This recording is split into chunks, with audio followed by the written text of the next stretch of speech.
কথা দিচ্ছি এবং আমাদের চট্টগ্রামের মিরসরাইয়ে সুপ্রিম কোর্টের deputy attorney general advocate Saifur Rahman প্রতিবন্ধীদের মাঝে উপহার বিতরণ করেন। বৃহস্পতিবার 12 সেপ্টেম্বর সকালে উপজেলা অডিটোরিয়ামে এসব প্রতিবন্ধীদের সাথে আলোচনা সভা শেষে এসব সামগ্রী তুলে দেওয়া হয়। এ সময় প্রধান অতিথির বক্তব্যে তিনি বলেন, এখন আর আগের বাংলাদেশ নেই। আগে আপনাদের জন্য ঠিকই বরাদ্দ আসতো, কিন্তু আপনাদের কাছে পৌঁছানোর আগে তা খেয়ে ফেলা হতো।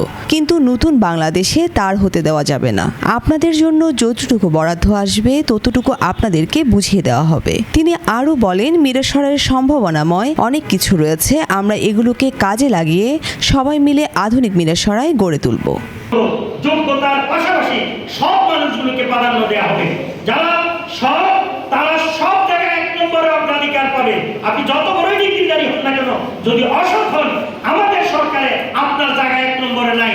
মিরসরাই প্রতিনিধি শিহাবুদ্দিন শিবলুর পাঠানো তথ্যচিত্রে বর্ণিশা চৌধুরী, বাংলাধারা, চট্টগ্রাম।